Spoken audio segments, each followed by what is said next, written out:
Welcome back to another episode of Spotlight on the Arts, an independently produced show brought to you in part by the Chicopee Cultural Council and Chicopee TV. My name is Johnny Miranda, your host for the evening, and today we have a great artist on our show. We have the one and only Lomel.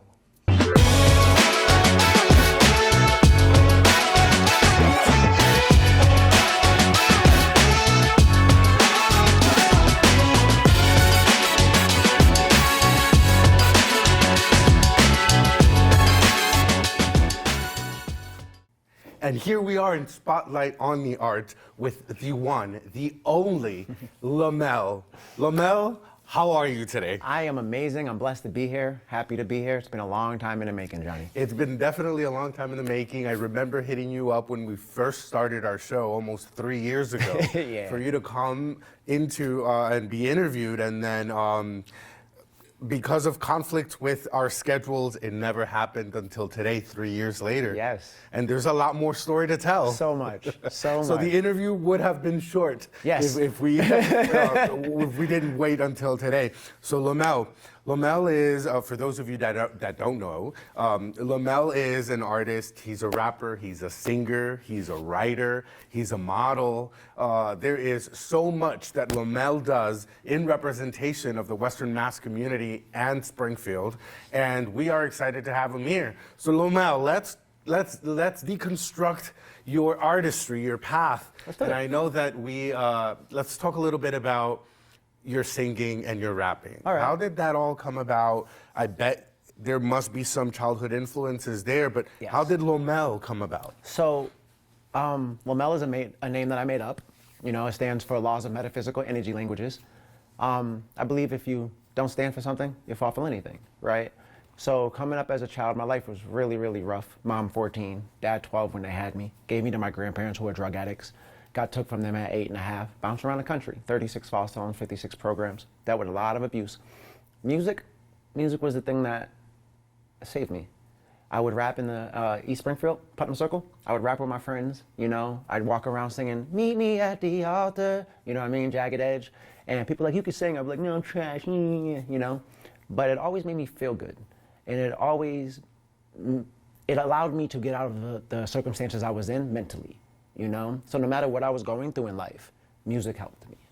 So I didn't really understand or have a passion for it until later in life, until my 20s, actually, if you think about it, right? Because I was so caught up in the darkness.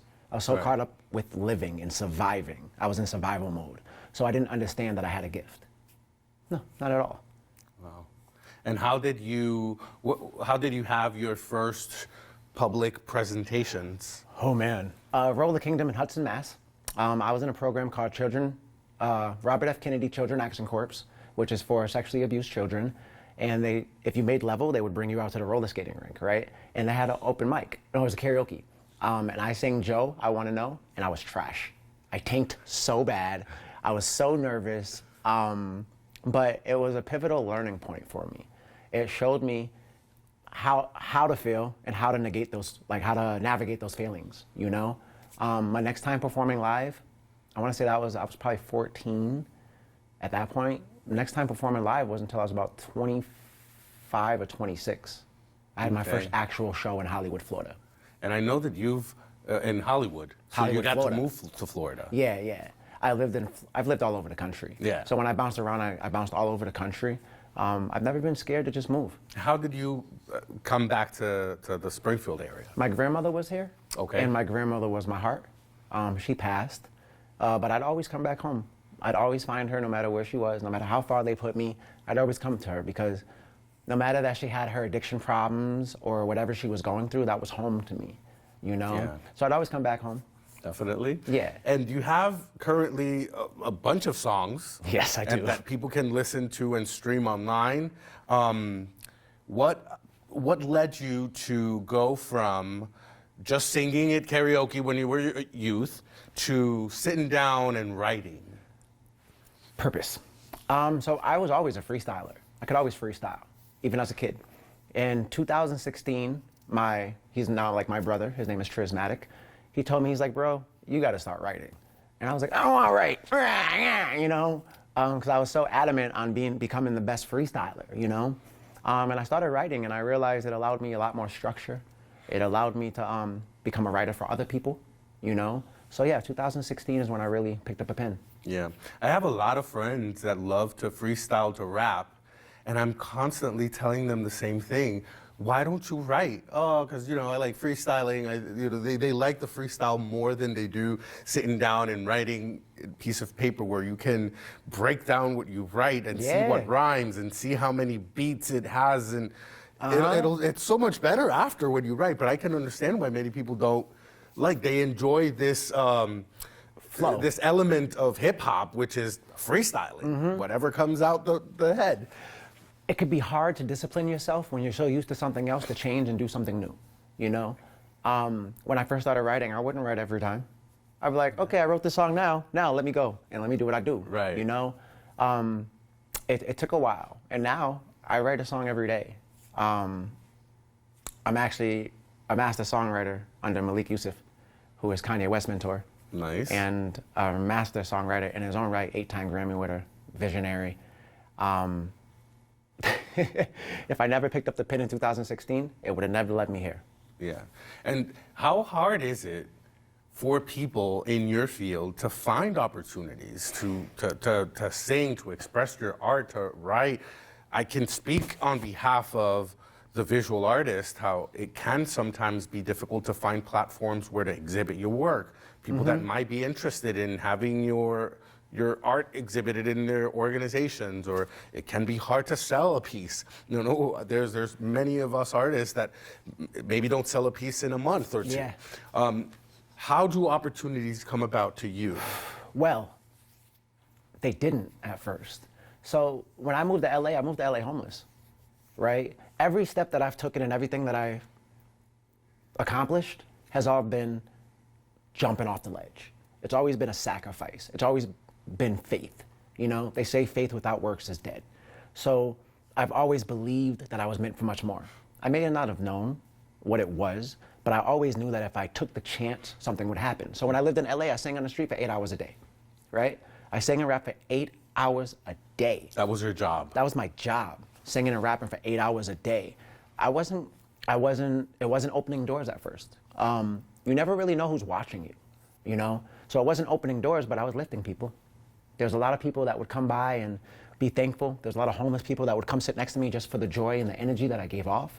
And that made me feel really whole and living in purpose. It made me realize, wow, I can do this, right? So I feel like opportunities, yes, sometimes they just come, but most of the time you gotta work for them. Right. You gotta network. Networking is my biggest advice to any up and coming artist, even older artist.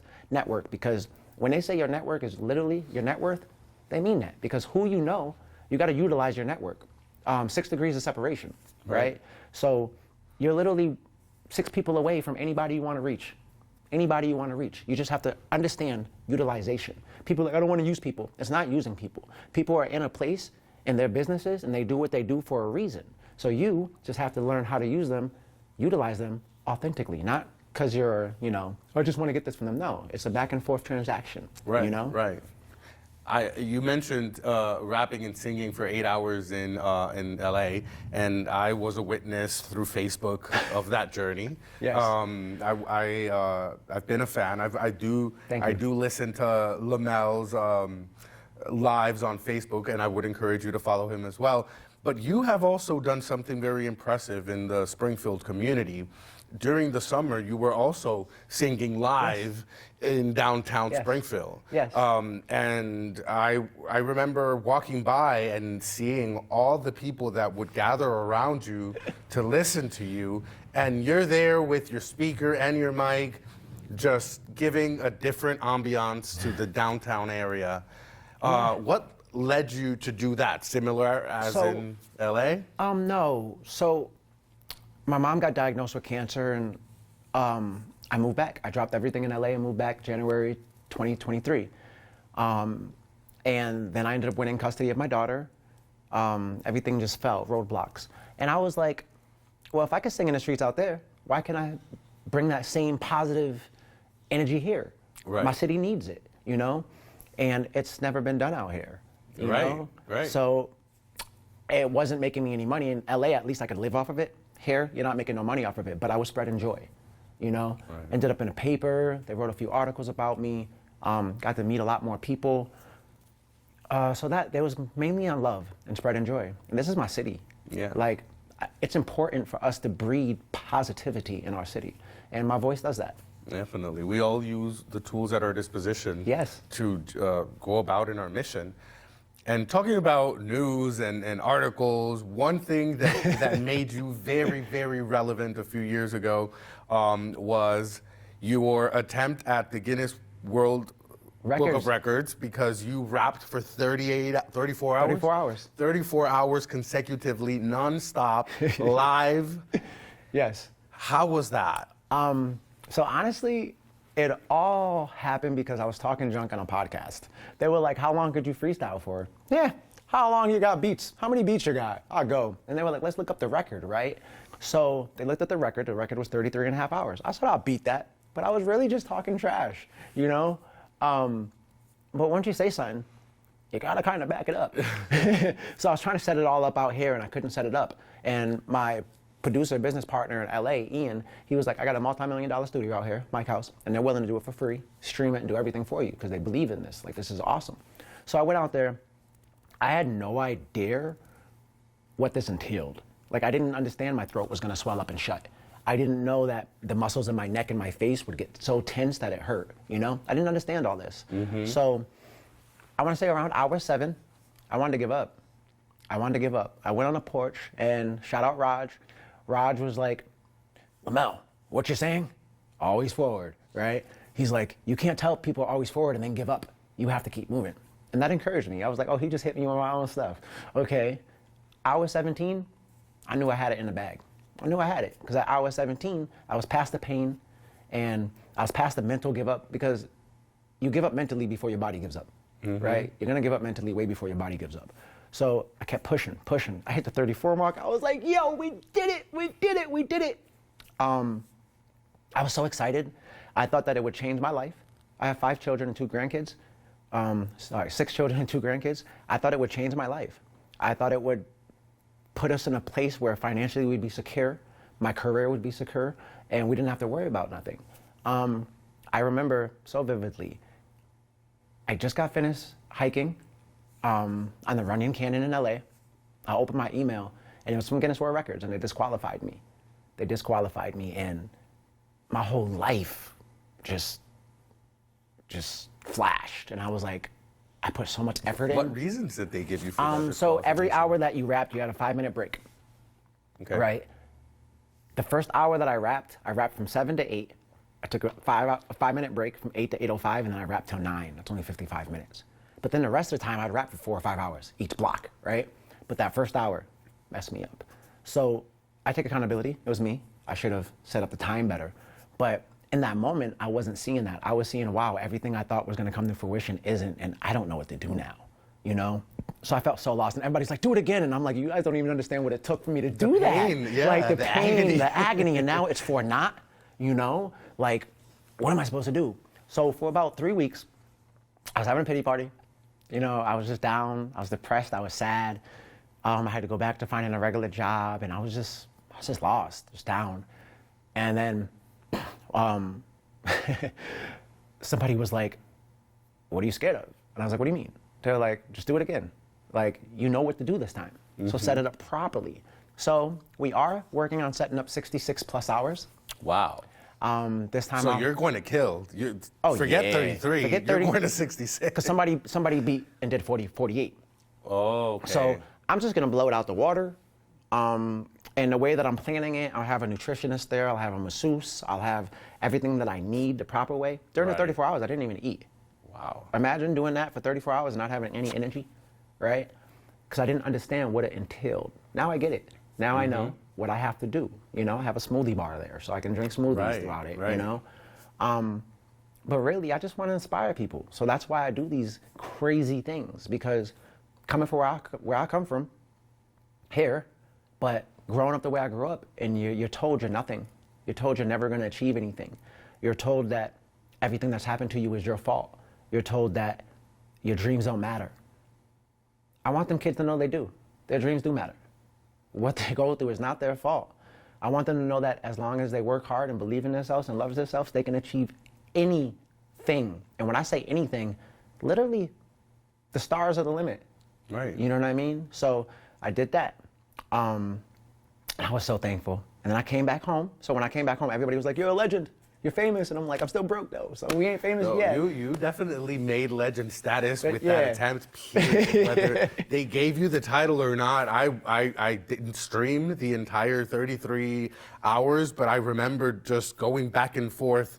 Just where is he at? Where is he at? And I would see you sitting on the chair and rapping and moving, so definitely, I think that we can make it happen to motivate people to watch next time. Yes. When you do this attempt. Yeah, this time will be on a way bigger scale. We're working on securing partnerships with multi-million-dollar companies so we can get the funding that I want, because I want to turn it into a 3-day festival. Nice. So say I rap for 4 hours and there's a 20-minute break.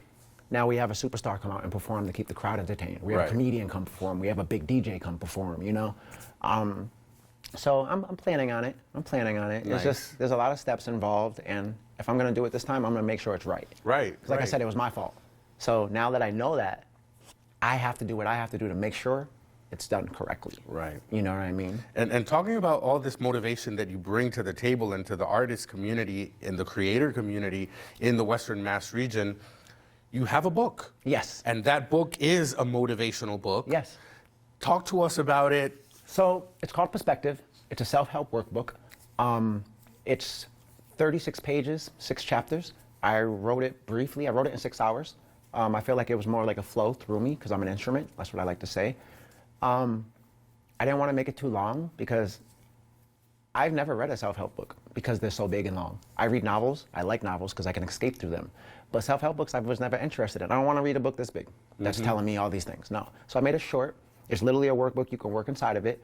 And it's how I changed my life. I went from a negative thinking, violent person who didn't love himself or love others to who I am now. And I did that all by changing my perspective. So, you change your perspective and you discover the life you always wanted to live. How we perceive things is how we react to them. Right. So how we take something in is how we digest it. And now we're thinking about it. So it doesn't matter what the situation is. You can look at it in a way that can enhance you instead of debilitate you. Right. You feel me? So I'm just trying to enrich people's lives. So we sold out Barnes & Nobles in Holyoke. So it's in Barnes & Nobles in Holyoke? I'm bringing them more books. I just got 500 more. Nice. Yeah, they want more physical books. They did an artist showcase and involved me. Shout out Ayanna Crawford, that is my publicist. Nice. She's amazing. Oh man, I'm just so excited. I'm so excited. So many people bought the books. So where can people find your books other than Everywhere. Barnes & Nobles? Amazon. Amazon? You can go online and type in Lomel Perspective, and it will pop up everywhere. Nice. It's on Good Books. Yeah, I do motivational speaking too, about the book and about other things. I just really want to impact people's lives. So I suggest you go get Perspective. You read it, take the time, because if you don't work it, it's not going to work. Like anything, if you don't put the work in, then it's not going to work for you. You can read the stories. What I do is I take stories out of my own life in the book. Like, I'll tell you a story, and then I'll tell you how I processed it, what I learned from it, and how I let it go. Because letting it go is a big part of things. A lot of people hold on to things, and that stagnates them. You can't achieve things that you want to achieve if you're stuck stagnant. You have to be moving. You have to be uncomfortable to grow. Right. A lot of people don't realize that. They think they're going to grow in comfortability. You're not. You have to be uncomfortable to grow. So that's what I'm trying to show people. I'm trying to help them. That's an amazing thing. I do encourage everyone to go and get the workbook of self-help from Lomel. Lomel, how do you think is the current, what's the temperature like, or what's the current state of the arts in Western Massachusetts, specifically Springfield? Beautiful. Beautiful. There's so much talent here. From artists to writers to musicians to models to speakers. You name it, we have it. To dancers to everything. Like comedians. We have a place called the Artist Cafe where I will be performing February 16th for Valentine's Day weekend. They like to showcase a lot of local talent. They also put art up on their walls of local artists. It used to be horrible out here for art-wise. Like, there was no community. Right. There was no community. Everybody was against each other. They were fighting each other. They didn't want to help each other. Now there's love, and you can feel that love, you know? So I love the state, and I know it's only going, the state of music and artistry out here, and I know it's only going to enhance as we push further. Right. And I love that I have a hand in that, you know? So yes, I love Springfield, Massachusetts, and our art and our culture. Shout out to all the artists doing their thing too. Don't give up. Don't be intimidated. Don't be scared to be your authentic self. See, a lot of people are scared to be them. People are gonna look at me wrong, or I'm gonna be weird. Be you. Like, be you, because you are beautiful, and who you are and what you do, you know, people need. Right. People need. That one piece of art might hit somebody and save their life, you know? That one song might be somebody's song that helped them through divorce, you know? So. Yeah. And you just mentioned in the state of artistry, you mentioned the visual artists, you mentioned the singers, the musicians, you also mentioned modeling. Yes. And I know that that's something you have dipped your feet in. So you're currently also doing some modeling, and I know that you're going to be in the New York Fashion Show. Yes, I am. Coming up. Yes, So I tell am. us, how did you get into that aspect of the arts of modeling, and how do you feel about being in the New York Fashion Week? Oh my. So I always taken pictures. I never thought I could be a runway model. I'm only 5'9", you know? So I remember coming back home, and Tracy Chappell hit me up, and he was like, you should model. You should do this runway show. And I'm like, bro, they're not going to take me. And he's like, I'm part of it. Let me talk to the people and get you involved. And that's also how I met my publicist at the runway show. It was called Fashion X. Networking, right? Fashion X, it was at Mass Mutual Center. I ended up on News 22, walking for H&M, right? Woo, crazy, right? My first time walking. And it encouraged me, and I was like, wow, I can really do this, you know? So we do classes, we do rehearsals. They teach us how to walk properly and how to hold correct posture and poise. And then I got invited to New York Fashion Week with India Anderson and Level Up Designs. And I was like, what? New York, that's a goal, that's a dream, whoa. Yeah. I'll tell you this. Next goal is LA Fashion Week. February 10th is New York Fashion Week. I'm just so really thankful. And I live in a place of gratitude because so many amazing things are happening to me. And the fact that I get to bring my daughter along for everything because I have full custody and show her that I'm achieving all of these things and that she can achieve all of these things, that's the biggest piece to me, you know? It's your biggest profession is being a father. It's being a father. And I was a horrible father. I was a horrible father because I didn't love myself, so how could I love these children? I didn't have a father figure, so how could I be a father? I didn't love anything. So I was a really neglectful father when I first had my first kids. It took a lot of time, a lot of growth, a lot of reflection. And now I'm so in love with my kids, and we have such a great relationship.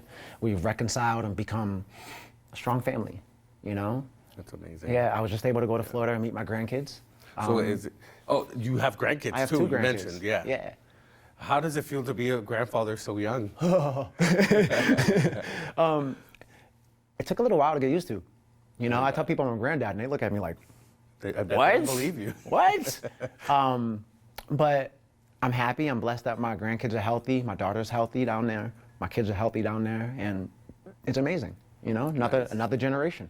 So you're also going to the Grammys coming up. Oh man! Tell us about that. You have Again. Fashion Week, Grammys. You are heading towards the peak of Yes. your goals. Yes, but all of this is just a springboard so I can come back to this city and so I can really make the changes that I want to make in my city, right? My goal has always been to impact my community. When I say impact, I mean I'm trying to buy up massive land and create our own community and enrich the city. People want to leave, I want them to come, you know? So Grammys is going to be amazing. Shout out Malik Yusuf again. Man, just thinking of the faith he has in me,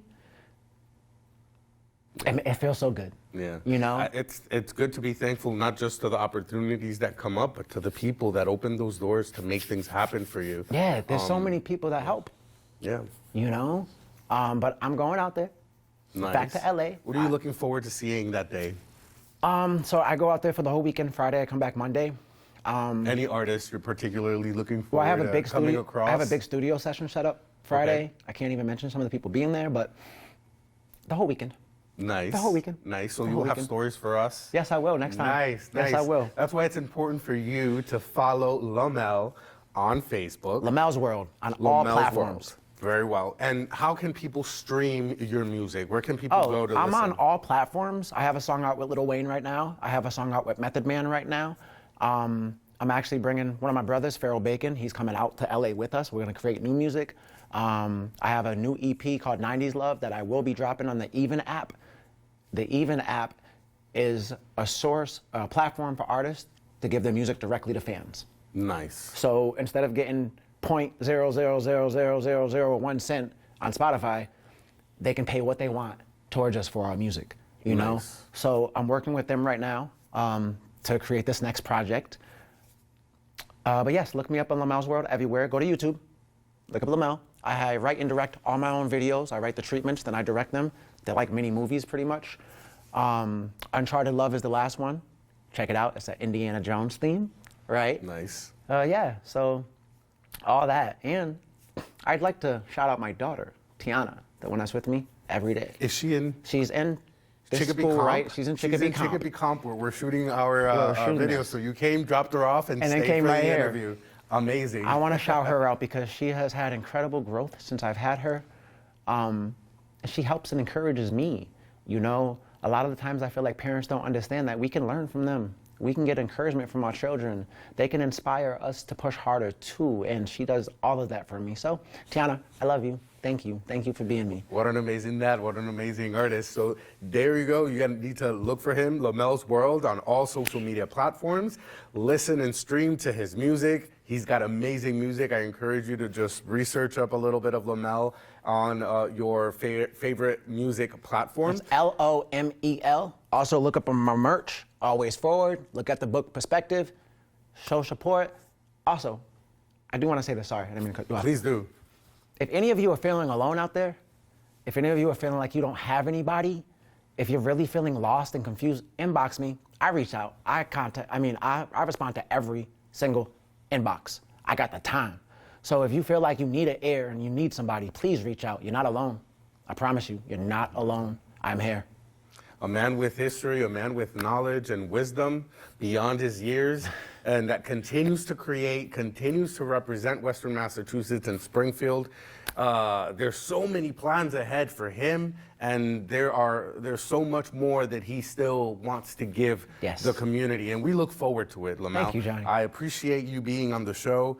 I admire your talent, I admire your journey, and I think that you're more than an example to our youth. You're an example to every single member of this community, and we embrace you, we acknowledge your art, and however possible the community can support you, please tell us how. We are more than willing to come to shows. Help you. Come to shows, share stuff, it's free. But coming to shows and really showing up is the most important part because we need you out there, you know? Right. Buying the books, buying the merch, telling your friends, telling your family, really just spreading the message of love. You know, if you love yourself, you can love others because there's enough hate in the world. We don't need any more. So really just show up. I got a show February 16th at the Artist Cafe, which is on Main Street, Springfield, Massachusetts. It's gonna be an amazing Valentine's Day show. They're bringing a special chef with special food. And I'm gonna show out. It's gonna be different. Great. So show up, show out, let's do this. Yeah, and like Lomel would say, always forward. Always forward. So that's all we have for you on this episode of Spotlight on the Arts. I will see you all next time.